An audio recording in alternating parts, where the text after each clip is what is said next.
News 24 घडामोडी श्वास चालू घडामोडींचा। महायुतीचे उमेदवार आमदार संग्राम जगताप यांना पाठिंबा देण्यासाठी ओबीसींची बैठक संपन्न। ओबीसी समाजाच्या हितासाठी महायुतीचे उमेदवार आमदार संग्राम जगताप यांना मोठ्या मताधिक्याने निवडून द्यावे। कल्याण आखाडे। महायुती सरकारने परीट समाजासाठी संत गाडगे महाराज महामंडळ, तेली समाजासाठी संताजी जगनाडे महाराज महामंडळ, सुवर्णकार समाजासाठी लिंगायत, वाणी समाजासाठी, कोळी समाजासाठी, रामोशी समाजासाठी, नाभिक समाजासाठी, जैन समाजासाठी ओबीसी महामंडळाची स्थापना करून ओबीसी समाजाला न्याय दिलाय। तसेच ओबीसी समाजातील विद्यार्थ्यांसाठी 36 जिल्ह्यात 72 वसतिगृहे सुरू केली आहेत। महायुती सरकारने ओबीसी घटकांना न्याय दिलाय। ओबीसी बांधवांनी महायुती सरकारच्या पाठीशी उभे राहावे।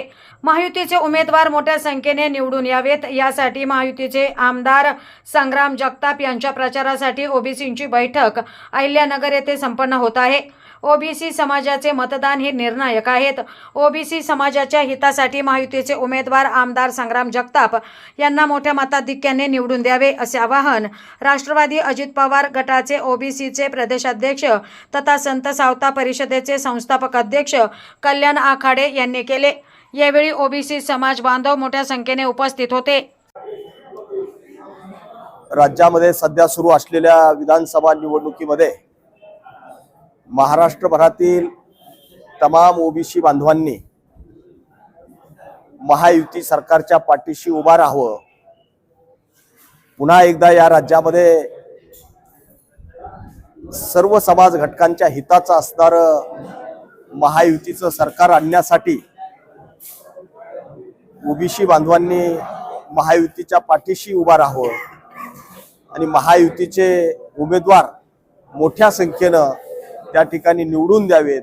याच्यासाठी आज या ठिकाणी अहिल्यानगर या ठिकाणी महायुतीचे उमेदवार आणि आमदार संग्राम भैया जगताप यांच्या प्रचाराच्या निमित्तानं या ठिकाणी ओबीसी मधील वेगवेगळ्या समाज घटकांच्या प्रमुखांची बैठक संपन्न झाली।